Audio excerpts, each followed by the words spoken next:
All right, so I finally got around to watching uh, Folie à Deux.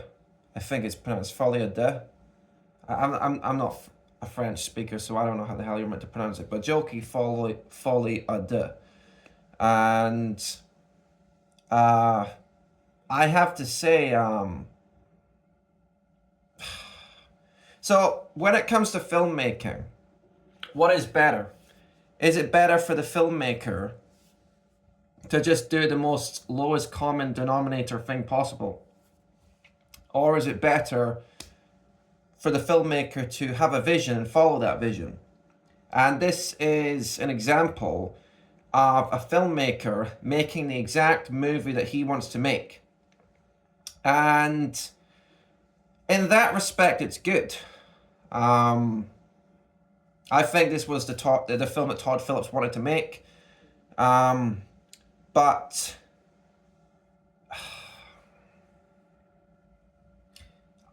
it was dissatisfying. So there are spoilers in this video.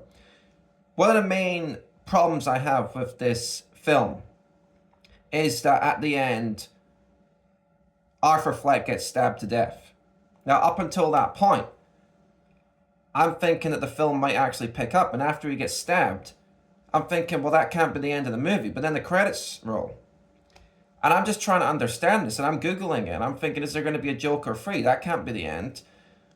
And you just realize that Todd Phillips followed the exact same formula that he did before. And I'm looking at reviews, and the reviews are saying that the film just does not care about the audience. And if you look at the first movie, what was the first movie? The first movie ended with you not knowing what was in his head and what wasn't in his head. You don't know if any of it happened. So this film was all about confirming what happened and what didn't happen. So turns out he did kill those people on the subway. He did kill Murray Franklin. He did kill I forget the name of that other clown. The guy he stabbed to death and smacked his head against a wall. His name's just slipped from my mind. He also killed his mother, so that's 6 people. He did all of that. But Todd Phillips, the message he was wanting to make was fuck the audience. So the audience that liked the first movie, they liked the first movie because they thought Joker was awesome. It's like, he's killing people, isn't he great? So Todd Phillips, with this movie, it looks like he wanted to make a point about how people are going to hate Joker if he isn't Joker. Like, they don't give a fuck about Arthur Fleck, they just want him to be Joker. And so the film ends up being a comment on itself. And in the end of the movie, Arthur Fleck says Joker isn't real. And that's why he ends up getting killed. Like, people reject him because of that. And one of the reviewers, one of the critics, was saying that Lee's character acts as a stand-in for the audience. So Lee is in love with Arthur because she thinks he's Joker, but when he says that he's not Joker, she doesn't love him anymore. And so that was the whole comment. Like, the whole comment was Todd Phillips criticizing the audience for liking Arthur Speck in the first movie. It's like, you only like him because he's a murderer. What the fuck is the matter with you? You like a guy who's a murderer? And it's just like, it's just a total mindfuck. So, in that respect, like, I didn't know how he was gonna do it, but it's actually kind of brilliant in a way, because at the end of the first film, you're left thinking, was any of that in his head? By the end of this movie, you have confirmed to you that he's not even Joker. He's not the same guy that goes on to be Batman's nemesis. And it's like, okay, so what was the point of his story? And it was foreshadowed anyway. In the first movie, you've got the guy that kills Bruce Wayne's parents. And it's not Joker. Joker isn't even there. It's not Arthur Speck, I should say. So that the idea is that maybe Arthur Speck inspired the real Joker, influenced the real Joker. So Joker in this movie, it becomes a movement. it becomes an idea, it becomes a concept, it becomes an identity that the people in that universe can take on. Like, even when he's rescued from the court, the guy looks just like him, which is just kind of making the point. Like, even if Arthur Speck dies, the character of Joker can live on. There are other people that can be Joker. And it's just, I just don't see, I did not like the movie. And it's just, it was open-ended before. It was unspecified whether or not Arthur Fleck was the same guy that goes on to be Batman's nemesis. But he just killed him like a bitch. And it's just really fucking lame. It's like, why? Why just... He basically just gave the finger to the audience, like, fuck you. Fuck you for liking my first film, freaks. And part of what made the first film good was that it wasn't full of the same virtue signaling bullshit that Hollywood is always coming out with.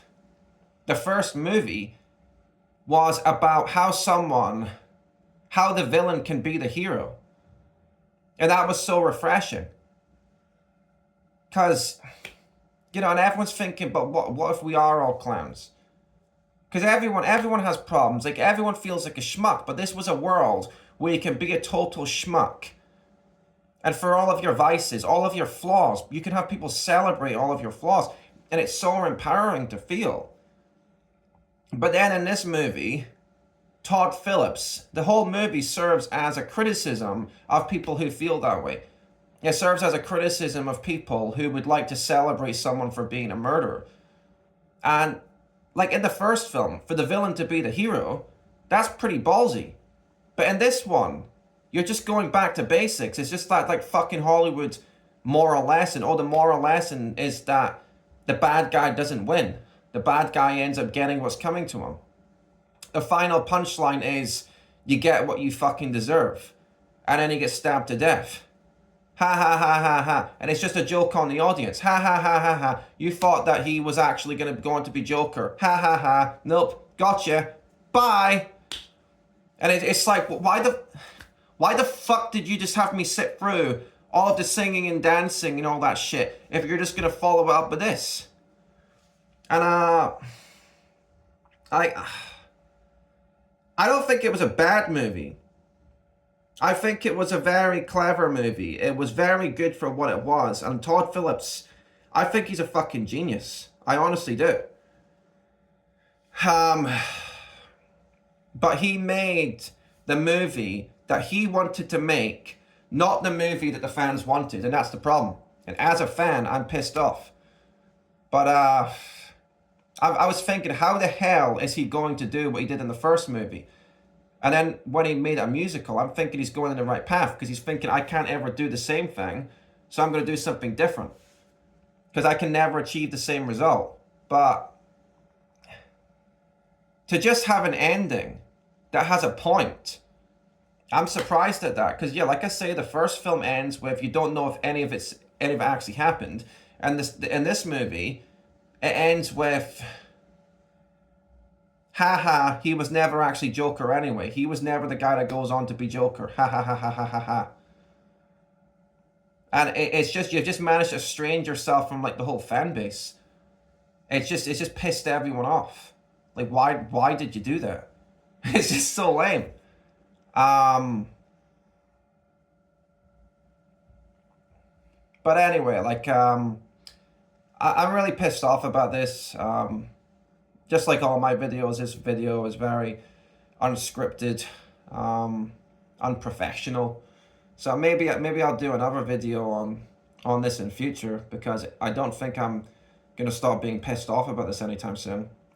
But in order to prevent this video from being too long, I'll just stop it there. But one thing I would like to point out: I recently got into trouble because, I don't know, people think I'm at risk of becoming radicalized to terrorism. And I've posted certain things, and I like the Joker persona. I like the idea of making edgy jokes and making jokes that aren't funny. And so to some extent, to a large extent, my online persona is me being me. But there are influences from Joker, and it's just kind of annoying for someone like Todd Phillips to do this. Now, ultimately, it's not the movies that are the problem. If someone who is crazy does something crazy and then blames the movies, they're lying. It wasn't the movies, it was that individual. Don't blame the movies. That person must have been fucked up anyway. It's just the Joker film has been a slight influence upon me. And it just, like I got referred to Prevent, which is an anti-terrorist thing, because they think I'm at risk of becoming radicalized, even though I'm not a terrorist.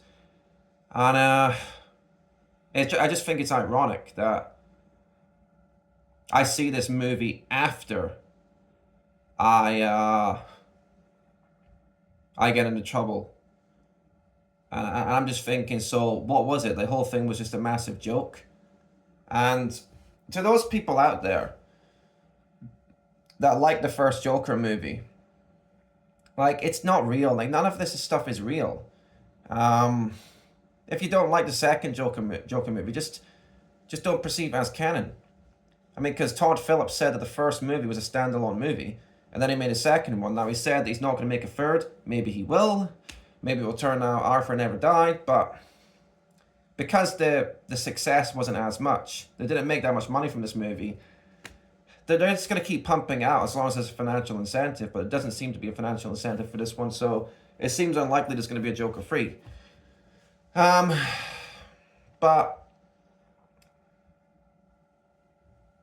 the reason for why people like the first film is still there. There are plenty of people out there that feel like clowns. That feel like they're laughed at. They feel like they're schmucks. And I would like them to feel empowered. I would like those people to say, you know what, fuck you all. Maybe I am a schmuck, but what's wrong with being a schmuck? And what the first Joker film gave those people, as long as it doesn't lead them to commit murders and like whatever. I don't want them to commit crimes, but I want them to feel empowered. I want them to feel like they've got the strength to say fuck you to the world. And that was ultimately the theme of this movie. Arthur Speck can die, but the identity of Joker lives on. And to anyone that felt something from that first movie, that felt like they could identify with Arthur Speck, that identity can live on within you. So, once again, don't commit any crimes, but